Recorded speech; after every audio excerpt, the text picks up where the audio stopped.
Начало сезона для детского танцевального ансамбля «Дети гор» выдалось насыщенно. Недавно коллектив вернулся из Сочи. На первом всероссийском конкурсе детского и юношеского творчества «Пересвет» ребята завоевали 2 золота и 2 серебра. Подробности у Лидии Цахиловой.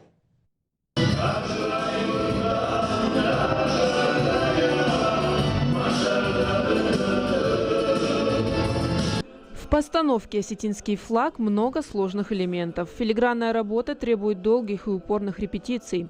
За исполнением следит художественный руководитель. Ведь в танце важно все, даже улыбка на лице. На днях коллектив «Дети гор» вернулся из Сочи. Привезли дипломы и кубки всероссийского конкурса хореографического искусства «Пересвет».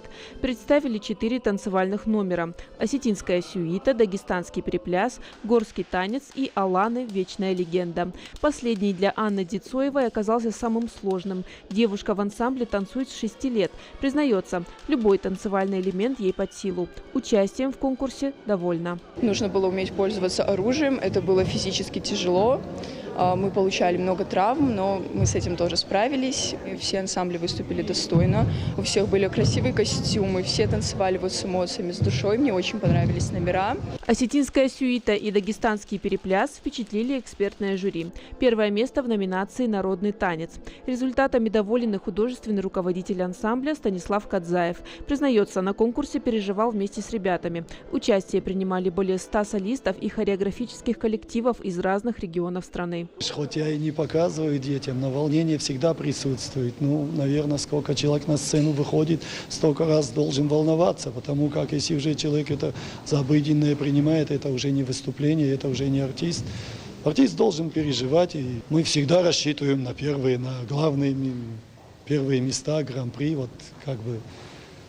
потому как коллектив уже с опытом, очень много мы работаем, чистим, мы подготовленный коллектив, я бы так сказал. И дети бывают на сцене уверены в том, что они что-то из себя представляют. И на сегодняшний день детей, не обмануть, как бы кто-то что-то не хотел, они уже разбираются. Ансамбль «Дети гор» не раз покорял танцевальные вершины на различных фестивалях и конкурсах. Коллектив продолжает оттачивать свое мастерство, чтобы вновь удивлять зрителя. Лидия Цахилова, Александр Кочиев. Новости Осетии.